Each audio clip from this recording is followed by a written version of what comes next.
Je me dois aux Grecs et aux barbares, aux savants et aux ignorants.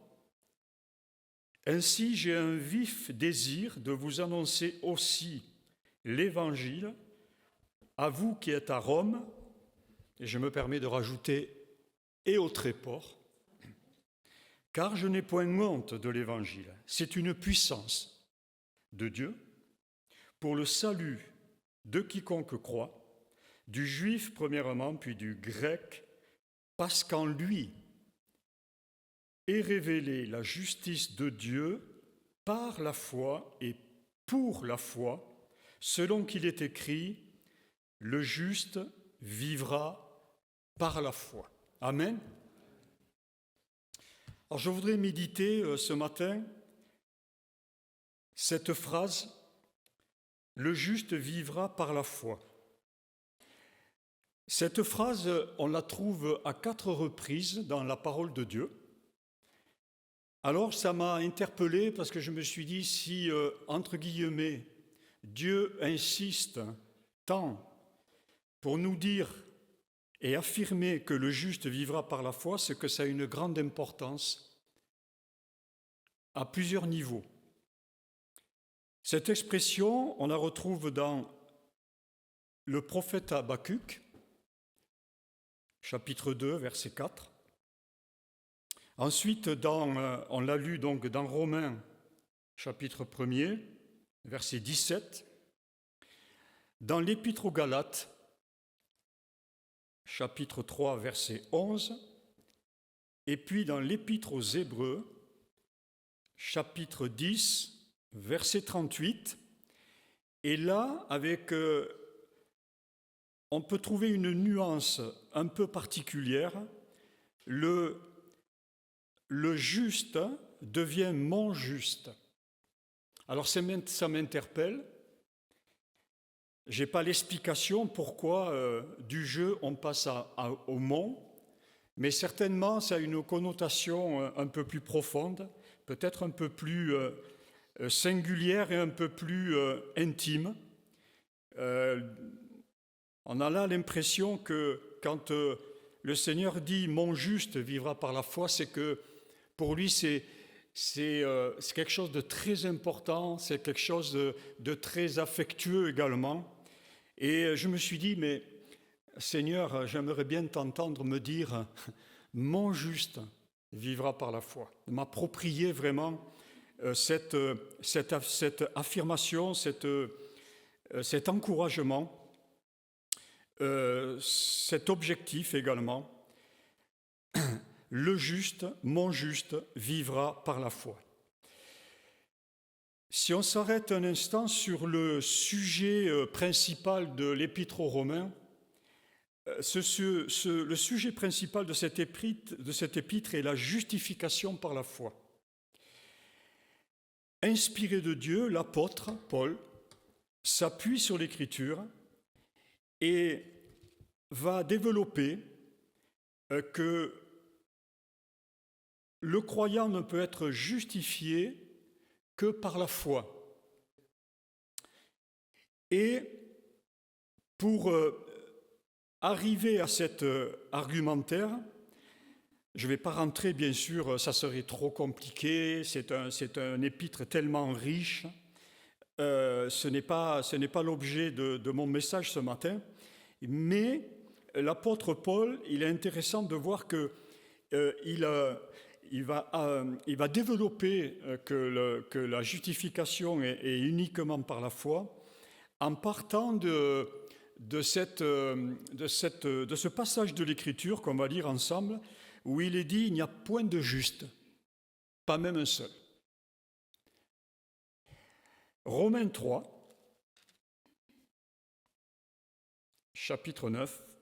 verset 9. Romains 3, verset 9. Quoi donc? Sommes-nous plus excellents? Nullement. Car nous avons déjà prouvé que tous, juifs et grecs, sont sous l'empire du péché. Voilà le constat. Selon qu'il est écrit, il n'y a point de juste, pas même un seul. Nul n'est intelligent, nul ne cherche Dieu. Tous sont égarés, tous sont pervertis. Je vais m'arrêter là, parce qu'après il développe, c'est quelque chose. Quand on lit la suite, on est un peu comme ça, figé devant Dieu. Et en partant de ce constat que tout le monde est coupable devant Dieu, un peu plus loin, au verset 19, il est écrit « Nous savons que tout ce que dit la loi, elle le dit à ceux qui sont sous la loi, afin que toute bouche soit fermée et que tout le monde soit reconnu coupable devant Dieu. Car nul ne sera justifié devant lui par les œuvres de la loi, puisque c'est par la loi que vient la connaissance du péché. » Et il y a le « mais ». Le fameux « mais » dans l'Écriture qui vient en quelque sorte nous faire passer à autre chose. Mais maintenant, sans la loi, est manifestée la justice de Dieu, gloire à Dieu, à laquelle rendent témoignage la loi et les prophètes. Justice de Dieu par la foi en Jésus-Christ pour tous ceux qui croient. Il n'y a point de distinction, car tous ont péché et sont privés de la gloire de Dieu. L'apôtre revient sur cette réalité. Et ils sont gratuitement justifiés par sa grâce, par le moyen de la rédemption qui est en Jésus-Christ. C'est lui que Dieu a destiné par son sang à être, pour ceux qui croiraient, victime propitiatoire, afin de montrer sa justice, parce qu'il avait laissé impunis les péchés commis auparavant, au temps de sa patience, afin, dis-je, de montrer sa justice dans le temps présent, de manière à être juste, tout en justifiant celui qui a la foi en Jésus.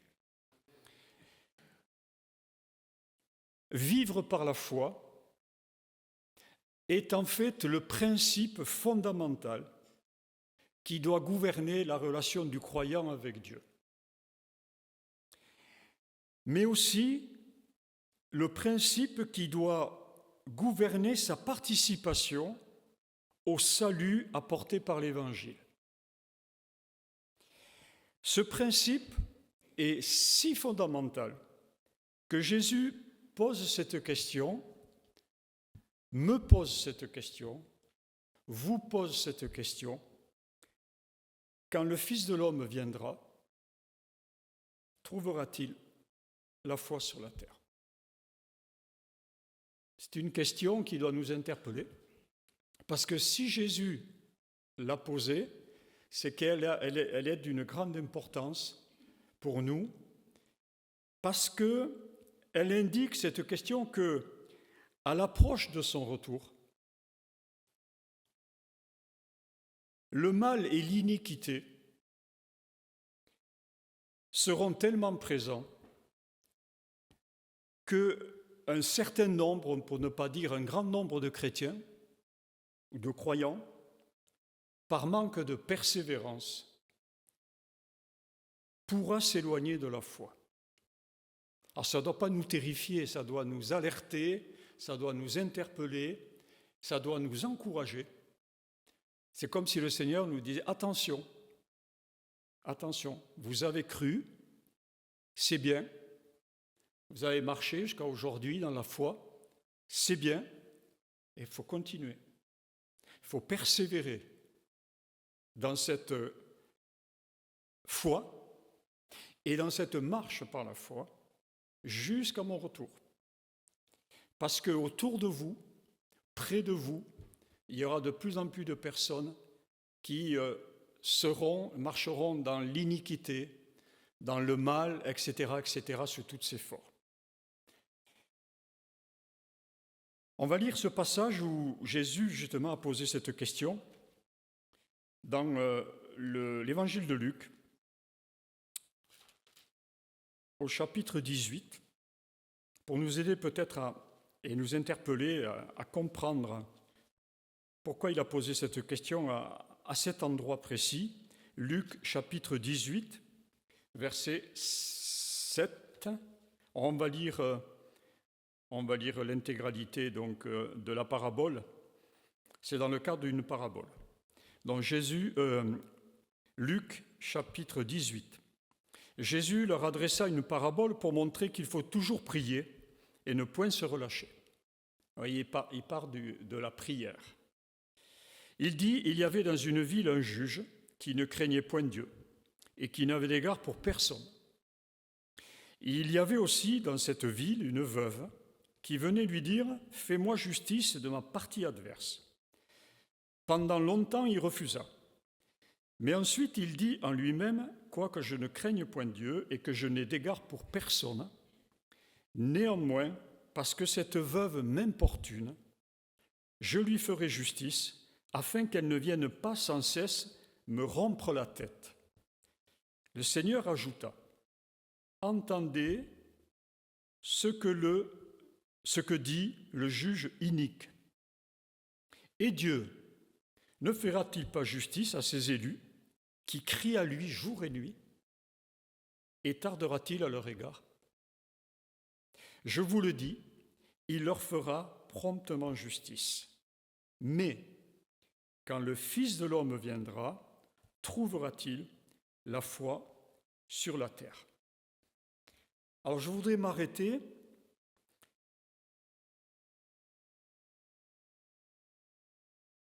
sur cette phrase « le juste vivra par la foi » en examinant les trois composantes de cette phrase. D'abord le juste, qui est-il? Selon la parole. Ensuite, le juste vivra. De quoi s'agit-il? Et puis, par la foi, qu'est-ce qu'il en est en ce qui concerne la foi? Le juste, qui est-il? Dieu nous dit, il n'y a pas de juste, il n'y a pas un juste, pas même un seul. Et en même temps, il dit, le juste vivra par la foi. Alors ça peut paraître un peu contradictoire, comme ça, à première vue. Je crois qu'il faut comprendre que quand Dieu dit qu'il n'y a pas de juste, pas même un seul, il veut nous signifier qu'en nous-mêmes, par nous-mêmes, on n'est pas juste. On ne peut pas se prévaloir d'être juste devant Dieu. Pas un seul, dit la parole. J'allais dire, même celui qui croit être juste parmi les hommes, devant Dieu, il ne peut pas se prévaloir et il ne peut pas affirmer qu'il est juste.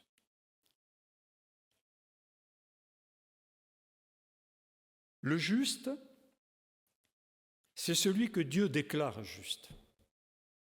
Vous voyez, c'est différent. On ne peut pas déclarer un tel juste, on ne peut pas se déclarer juste. C'est Dieu qui doit déclarer qu'à ses yeux on est juste, ou on est considéré comme juste. Et le juste, c'est celui que Dieu déclare juste en raison de sa foi en Dieu. Vous me suivez? La foi est au centre. En raison de sa foi en Dieu et de sa marche avec Dieu. On trouve ça dans l'Ancien Testament à propos de Noé. Il nous est dit que Noé, en son temps, et Dieu sait que du temps de Noé, il faisait pas bon vivre. S'il y avait un environnement particulièrement violent, corrompu, etc., pervers, c'était du temps de Noé. À tel point que Dieu voulait se repentir d'avoir créé l'être humain. Terrible. Il a même pensé ça. Eh bien, il nous est dit que Noé, en son temps, était un homme juste et intègre.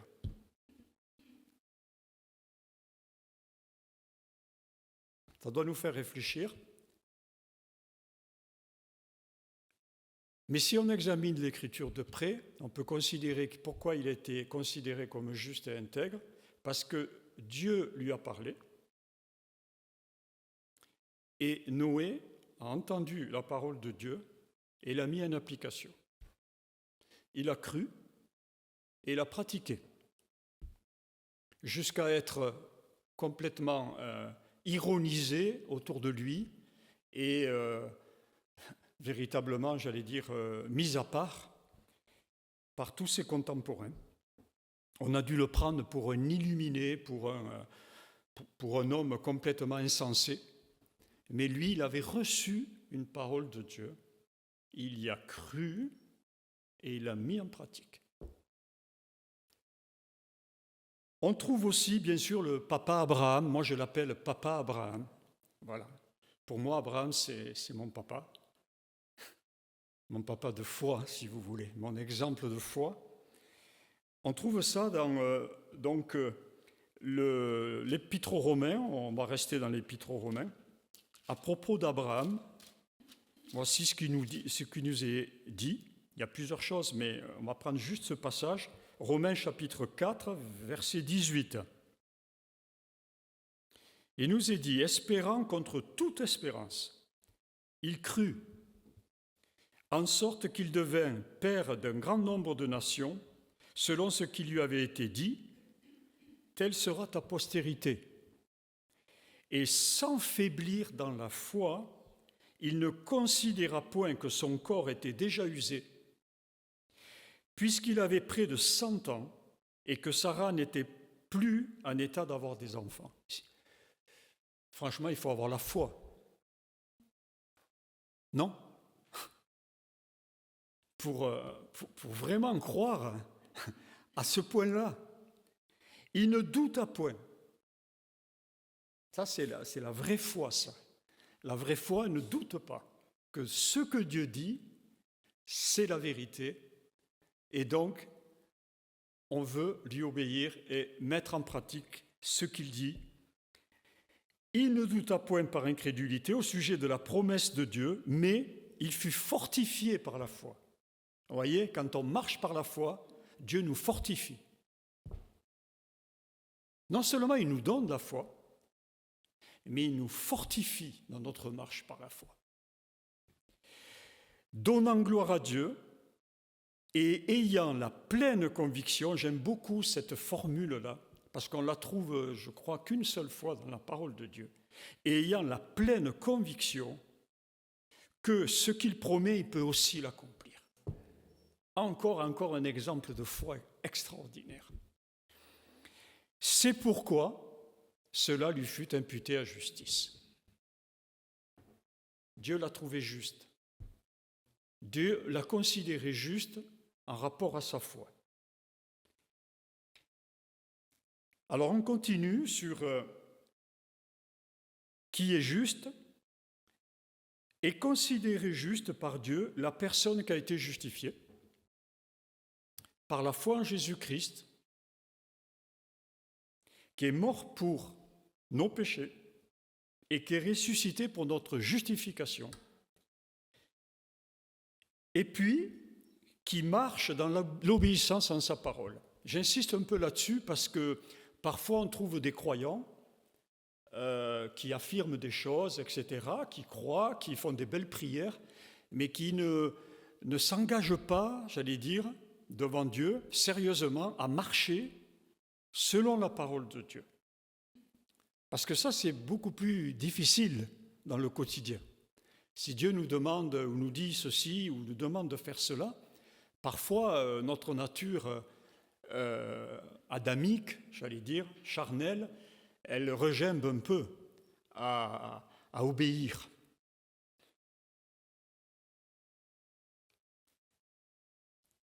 Donc, dans Romains 4 et 5, dans la suite, il est question des fruits de la justification par la foi. J'ai marqué quels fruits. On va le lire dans Romains 5, versets 1 à 5.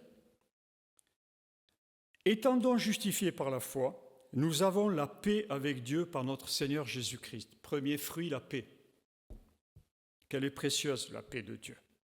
À qui nous devons d'avoir eu par la foi accès à cette grâce dans laquelle nous demeurons fermes. Et nous nous glorifions dans l'espérance de la gloire de Dieu. Deuxième fruit, l'espérance. Bien plus, nous nous glorifions même des afflictions, sachant que l'affliction produit la persévérance. Troisième fruit, la persévérance. La persévérance est la victoire dans l'épreuve. Quatrième fruit, la victoire dans l'épreuve. Et cette victoire, l'espérance revient, elle est toujours là. Or, l'espérance ne trompe point, parce que l'amour de Dieu, ça c'est le cinquième fruit que j'ai trouvé, est répandu dans nos cœurs par le Saint-Esprit qui nous a été donné. Donc, si je fais un résumé sur le juste qui est-il, on peut dire « est juste celui qui croit en la parole de Dieu, qui s'y conforme, qui croit au sacrifice de Jésus-Christ pour nos offenses et qui croit en sa résurrection. » Maintenant, on va voir le deuxième volet de cette affirmation, le juste vivra par la foi. Le juste vivra, de quoi s'agit-il? Il s'agit d'une promesse de Dieu. Le verbe est au futur. Alors, on peut le mettre au présent, mais c'est un présent qui continue, en quelque sorte. Ou c'est un présent continuel. Il s'agit d'une promesse de Dieu, d'un avenir qui est en marche. Et il s'agit aussi d'un perfectionnement. Et d'un perfectionnement dans l'épreuve, parce que la foi a besoin d'être mise à l'épreuve. Pour être forte, pour être ferme, pour résister, pour aller jusqu'au bout. Et puis aussi, il y a aussi l'obéissance de la foi. Donc c'est quelque chose à apprendre, de vivre par la foi. C'est quelque chose à expérimenter aussi, pas après pas, dans la marche et dans tous les domaines de la vie. Dans tous les domaines de la vie. J'allais dire, ce n'est pas que le dimanche matin, évidemment. Ce n'est pas qu'à tel ou tel moment de notre vie, c'est absolument dans tous les domaines de notre vie. Apprendre à faire confiance en Dieu, qui est à la fois notre Créateur parfait, mais qui est aussi notre Sauveur, notre Maître, etc., notre Seigneur. Et cette réalité de vie spirituelle, parce qu'en réalité, c'est une vie spirituelle.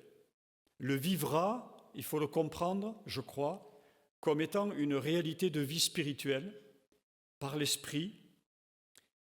Elle est activée par le Saint-Esprit en nous, pas à l'extérieur de nous.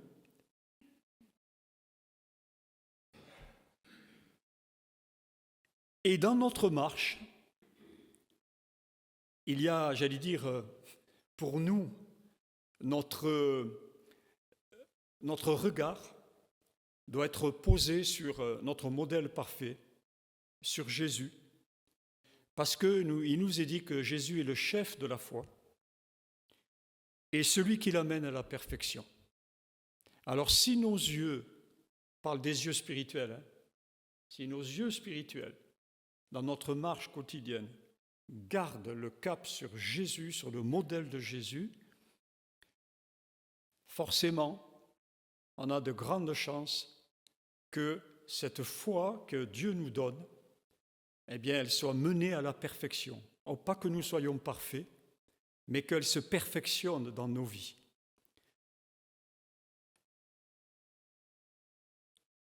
Hébreux 11. Et puis on arrivera au troisième volet. Hébreux 11, verset 39.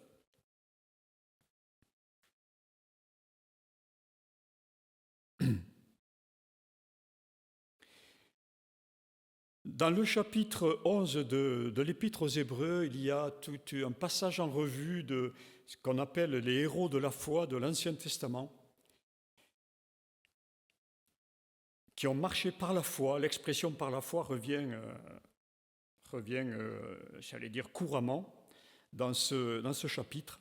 Et à la fin du chapitre 11, il nous est dit, pour tout cela, nous trouvons l'expression donc au verset 39, tout cela, à la foi desquels il a été rendu témoignage, n'ont pas obtenu ce qui leur était promis, Dieu ayant en vue quelque chose de meilleur pour nous, afin qu'ils ne parvinssent pas sans nous à la perfection.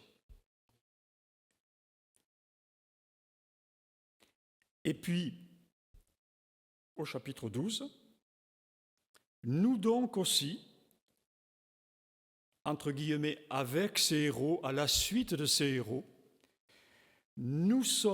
puisque nous sommes environnés d'une si grande nuée de témoins, ils sont appelés aussi les témoins de la foi, rejetons tout fardeau et le péché qui nous enveloppe si facilement, et courons avec persévérance.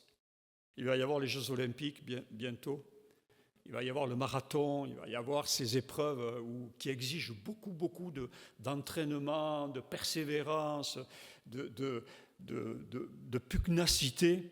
Voyez ? Et donc, c'est la même chose dans la vie spirituelle. Pardon. Rejetons tout fardeau et le péché qui nous enveloppe si facilement et courons avec persévérance dans la carrière qui nous est ouverte, ayant les regards sur Jésus, le chef et le consommateur de la foi, qui, en vue de la joie qui lui était réservée, a souffert la croix, méprisé l'ignominie et s'est assis à la droite du trône de Dieu. Considérez, en effet, celui qui a supporté contre sa personne une telle opposition de la part des pécheurs, afin que vous ne vous lassiez point l'âme découragée.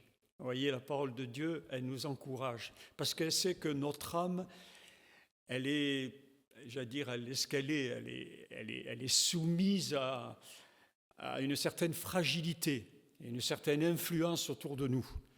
Donc il sait que notre âme peut être découragée. Qui n'a jamais eu l'âme découragée ici ?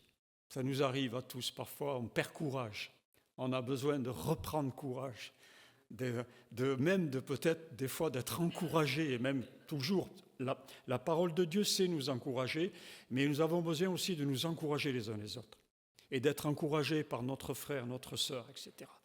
Parce qu'on est tous pareils, on a une certaine fragilité dans notre âme, vous voyez. Donc Dieu le sait ça. Et je crois que ce matin, en particulier, il veut nous encourager à chacun. Il veut que nous nous encouragions dans cette course, dans cette marche, si vous le voulez, les yeux fixés sur Jésus.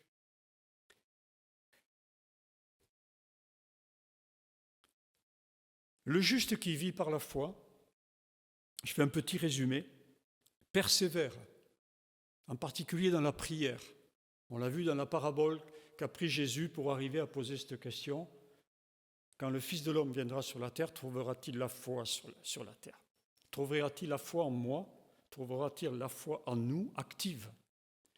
Et on a vu, si je puis dire, la relation étroite entre la foi active et la prière persévérante. Cette parabole nous enseigne que cette veuve, elle a persévéré dans la prière jusqu'à ce qu'elle obtienne justice.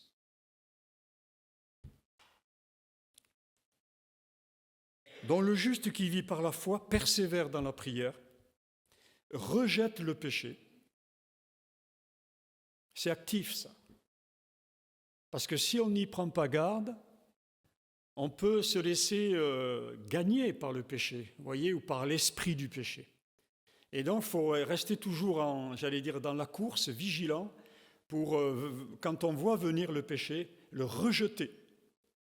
Vous voyez, il y a rejeter le fardeau, rejeter le péché.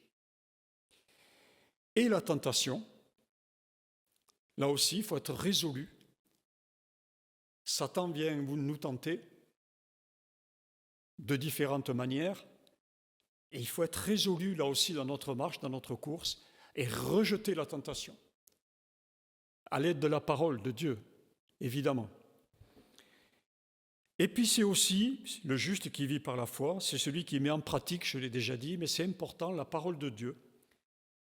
Et tout cela, évidemment, fait de lui, de ce juste, quelqu'un qui est en action dans sa foi, qui a une foi qui est dynamique, qui est toujours éveillée, réveillée. Et je terminerai donc par le troisième volet, la foi. Alors pour nous, ça paraît un peu évident, la foi, de définir la foi, mais c'est quand même bon de revenir sur ce que dit vraiment la parole de Dieu. D'abord, il faut être bien conscient que la foi, on ne la trouve pas en nous, c'est le don de Dieu. La foi, c'est Dieu qui nous la donne. C'est personne d'autre. C'est pas nos parents. C'est pas, j'allais dire, un homme de Dieu. C'est Dieu lui-même qui nous donne la foi. C'est un don. Et ce don, il est communiqué par sa parole. La foi vient de ce qu'on entend, de la parole de Dieu, de la parole de Christ. Elle ne peut pas venir d'ailleurs.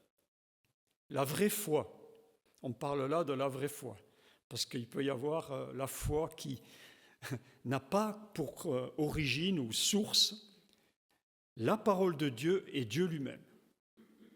On peut avoir la foi, on peut croire, mais sans que ce soit vraiment une foi qui a été suscitée par Dieu lui-même et sa parole. Hébreux 11, 7.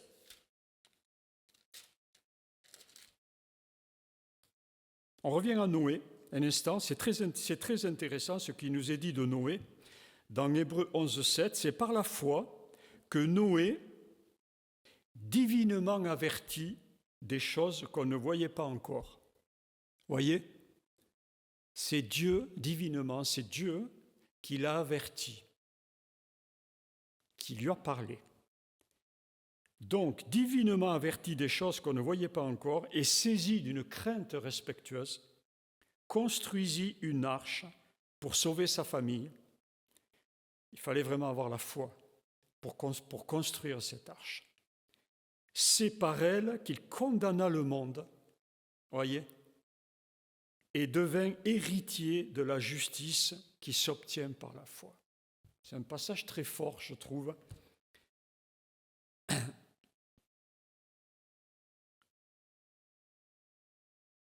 La parole de Dieu définit la foi comme une ferme assurance. C'est ce qu'a eu Noé, je crois. Une ferme assurance des choses qu'on espère venant de Dieu et une démonstration de celles qu'on ne voit pas.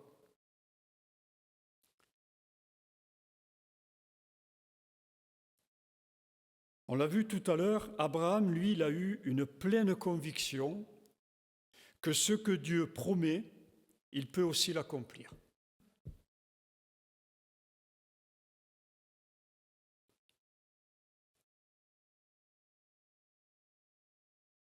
Alors quand on lit, et je veux vous encourager peut-être dans la journée, prendre un temps pour lire, relire le chapitre 11 de l'Épître aux Hébreux.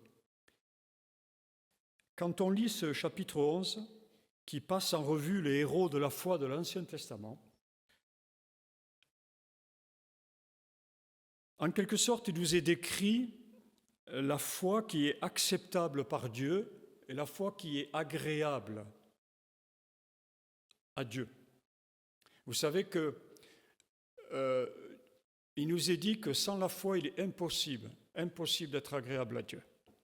Mais dans le mot agréable, il faut aussi comprendre être agréé par Dieu. Vous voyez ? Voilà. Qu'on ait l'agrément de Dieu.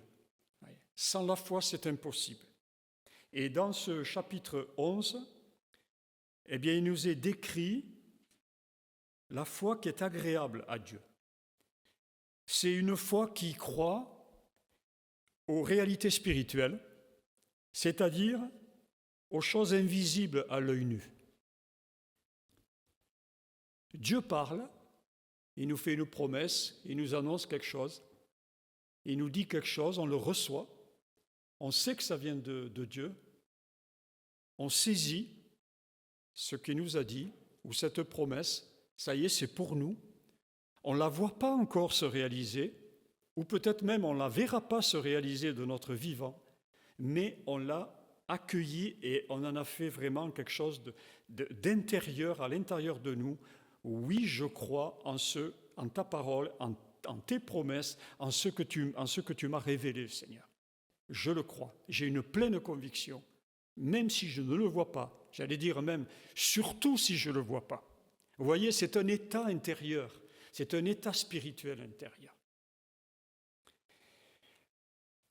Donc c'est une foi qui croit aux réalités spirituelles, c'est une foi qui cherche Dieu. Nul n'est intelligent, nul ne cherche Dieu. Voyez. Être intelligent, en fait, c'est chercher Dieu.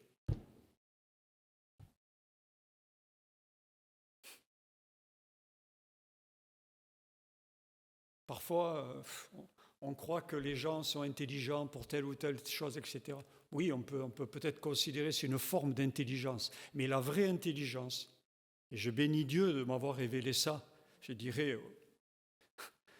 ça n'a pas été tout simple, vous voyez.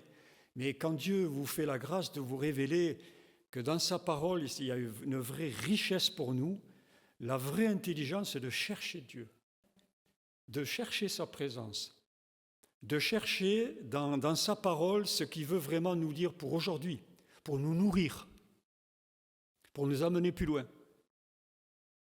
pour nous amener à lui obéir, à faire sa volonté. Donc c'est une foi qui cherche Dieu.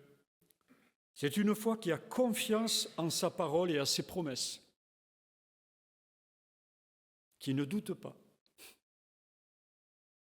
Abraham ne douta pas. C'est une foi qui obéit à ses commandements. Et l'obéissance, nous le savons, ça passe par des souffrances. Jésus lui-même a appris l'obéissance par les choses qu'il a souffert. Donc c'est une foi qui obéit à ses commandements. C'est une foi qui rejette l'esprit du présent siècle mauvais. L'esprit du présent siècle mauvais. Nous savons que ce siècle, par toutes les lois qui sont aujourd'hui promulguées, toutes les confusions que nous avons autour de nous, tout ce qui se passe dans la société d'immoral, etc., elles sont vraiment mauvaises, elles sont vraiment iniques. Voyez ? Et celui qui croit, il doit vraiment rejeter l'esprit de ce siècle mauvais. Il ne doit en aucun cas s'y conformer. Alors on respecte la loi, on respecte les autorités, on prie pour les autorités, mais pour autant, il faut rejeter l'esprit mauvais qui gouverne autour de nous, cette société immorale, cette société qui a mis Dieu à la porte.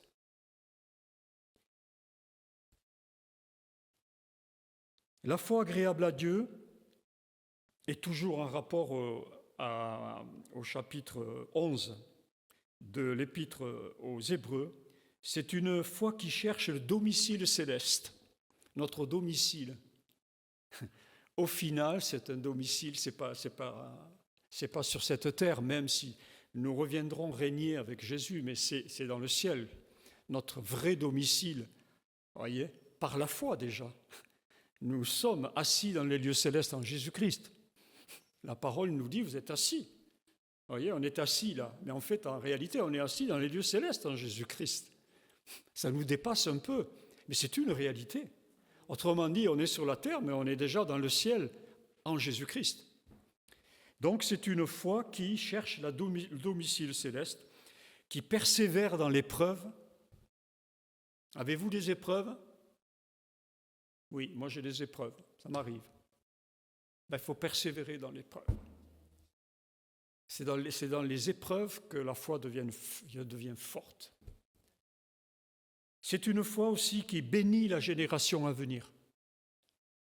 Voyez, il faut bénir la génération à venir, les jeunes. Les jeunes, moi j'allais dire, je les plains. Je plains la jeunesse. Peut-être que de mon temps, les anciens plaignaient aussi les jeunes, mais moi je plains la jeunesse parce qu'ils vivent dans un monde, c'est du virtuel aujourd'hui, c'est un monde vraiment, on se demande comment ils peuvent sortir de là, comment ils peuvent s'extraire, hein, voyez, de ce monde. Je ne sais même pas le qualifier, mais moi je ressens les choses fortement, vous voyez. Quand je vois des jeunes aujourd'hui qui sont devant leur écran, qui vont passer des heures et des heures devant leur écran, comme ça, qui marchent dans la rue, comme ça, avec leur... Je dis, Seigneur, Seigneur. Et nous, on doit les bénir. On doit bénir cette génération, véritablement. La remettre entre les mains du Seigneur. Pour qu'ils soient sauvés, pour qu'ils soient vraiment mis à part de ce monde vraiment qui les embarque loin de Dieu. C'est une foi aussi qui supporte la persécution. Alors, nous ne sommes pas persécutés ici en France. On ne peut pas vraiment parler de persécution. Voilà. Quand on lit des témoignages de ceux qui sont persécutés dans différents pays, encore hier, je crois que c'est, je peux le dire, c'est Michel Pelletier qui, de temps en temps, donne des nouvelles, vous savez, de l'AEP en Inde. Et pas plus tard que hier, je crois, sur WhatsApp, il nous a envoyé une petite vidéo. Et il a mis un titre « Insupportable ». En fait, cette vidéo, en 1 minute, montrait en Inde, donc, un chrétien qui était mis à terre, qui avait du sang à la tête, etc. Il y avait un attroupement d'hommes et qui, même à terre, lui tapait des coups de pied, etc. Qui persécutait ce chrétien à cause de sa foi en Jésus-Christ. Alors nous sommes loin quand même de vivre ça. Et donc cette foi agréable par Dieu, c'est une foi qui supporte, par la grâce de Dieu et avec l'amour de Dieu, l'amour supporte tout, supporte la persécution. C'est une foi aussi qui souffre pour Dieu et qui ne retourne pas dans le monde d'où elle est sortie. Et pour ne pas retourner dans le monde d'où l'on vient, d'où Jésus-Christ nous a sortis, il faut avoir une foi ferme, il faut avoir une foi qui s'entretient, qui vraiment devient de plus en plus persévérante dans sa marche et dans tous les domaines de la vie. Alors voilà, je vais conclure. En fait, ce n'est pas moi qui vais conclure, c'est la parole de Dieu, c'est mieux comme ça. Hébreux, chapitre 10.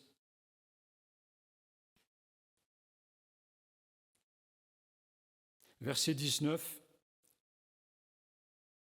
Ainsi donc, frères et sœurs, puisque nous avons, au moyen du sang de Jésus, une libre entrée dans le sanctuaire, par la route nouvelle et vivante qu'il a inaugurée pour nous, au travers du voile, c'est-à-dire de sa chair, et puisque nous avons un souverain sacrificateur établi sur la maison de Dieu, approchons-nous avec un cœur sincère, dans la plénitude de la foi, les cœurs purifiés d'une mauvaise conscience et le corps lavé d'une eau pure. Retenons fermement la profession de notre espérance, car celui qui a fait la promesse est fidèle. Veillons les uns sur les autres pour nous exciter. Voyez, le mot est fort, hein, nous exciter à la charité et aux bonnes œuvres. N'abandonnons pas notre assemblée, comme c'est la coutume de quelques-uns, mais exhortons-nous réciproquement, et cela d'autant plus que vous voyez s'approcher le jour. Verset 35. N'abandonnez pas, vous voyez 2 fois, n'abandonnez pas. La première fois, notre assemblée, n'abandonnons pas notre assemblée, et là, n'abandonnez pas votre assurance, à laquelle est attachée une grande rémunération. Car vous avez besoin de persévérance, afin qu'après avoir accompli la volonté de Dieu, vous obteniez ce qui vous est promis. Dieu a fait des promesses pour nous. Nous sommes héritiers de la grâce de Dieu. Vous obteniez ce qui vous est promis encore un peu de temps. Celui qui doit venir viendra. Maranatha, Seigneur. Viens, Seigneur. Eh oui, celui qui doit venir viendra, il ne tardera pas. Aimons juste. Voyez le fameux aimons juste. C'est comme si le Seigneur, je crois, nous disait avec affection, comme il a parlé pour son fils, voici celui-là, celui-ci est mon fils bien-aimé. Voyez, aimons juste vivra par la foi. Mais s'il se retire, mon âme ne prend pas plaisir en lui. Nous ne sommes pas de ceux qui se retirent pour se perdre, mais de ceux qui ont la foi pour sauver leur âme. Amen. Prions le Seigneur, si vous le voulez bien, un instant. Seigneur éternel, tu nous as parlé, tu nous parles, Seigneur. Ta parole est oui et amen. Ta parole est non seulement le pain de vie, mais c'est aussi l'épée de l'esprit. Seigneur, merci parce que par ta parole, tu nous communiques la foi qui nous est nécessaire pour être agréable. Seigneur, merci de nous rappeler ce matin que le juste vivra par la foi, et c'est toi qui le fais vivre. C'est toi qui le considères juste, c'est toi qui le reçois comme juste parce que justifié par le sacrifice parfait de ton Fils. Merci de nous encourager dans cette marche, dans cette foi active. Oh, avec toi, accompagné de ton Saint-Esprit qui vit en nous. Merci également, Seigneur, de nous fortifier par une foi renouvelée, si je puis dire, une foi active, une foi qui nous donne la possibilité de rejeter ce qui doit être rejeté dans notre vie. Une foi qui nous permet d'être victorieux dans cette course, de franchir la ligne, comme l'apôtre Paul l'a dit, j'ai achevé la course, j'ai gardé la foi. Et si nous pouvons garder la foi, comme l'apôtre, Seigneur, c'est parce que nous regardons à toi. Tu es le chef de la foi. Tu es celui qui l'amène à la perfection. Alors, Seigneur, munis de toutes ces recommandations, Seigneur, nous voulons ce matin faire notre toute ta parole. J'allais dire, la laisser travailler en nous, la laisser nous donner la force nécessaire, la persévérance nécessaire dans les jours qui nous restent à vivre sur cette terre jusqu'à ton retour, Seigneur, ou quand tu auras décidé de nous prendre. Merci parce que ce matin, tu nous fortifies dans la foi que tu nous as donnée. Et la force vient de toi, la victoire est en toi, Seigneur. Je te remercie pour chacun de mes frères, chacune de mes sœurs qui sont ici. Je te remercie pour le corps que nous formons, un corps spirituel. Un corps que tu nourris, Seigneur. Un corps que tu vivifies par ton esprit, à qui tu donnes des forces par ta parole. Merci pour ces moments, Seigneur. Parce que dans cette journée, Seigneur, tu as décidé de nous communiquer ce dont nous avons besoin le plus dans nos vies. C'est la foi en toi, c'est la confiance que tu es le Dieu que tu dis être, le Dieu que tu as démontré tout au long des siècles, le Dieu que tu révèles dans ta parole. Merci, Seigneur, parce qu'avec toi, nous sommes assurés d'arriver jusqu'au bout, Seigneur, et d'être avec toi pour l'éternité et dans ta gloire. Ah Seigneur, à qui irions-nous d'autre qu'à toi, Seigneur? Quand tu nous expliques les Écritures, notre cœur brûle pour toi, Seigneur. Et nous marchons sur le chemin, Seigneur. Ah, et tu marches avec nous par le Saint-Esprit, que toute la gloire t'en revienne à toi seul, au nom de Jésus, Père. Amen.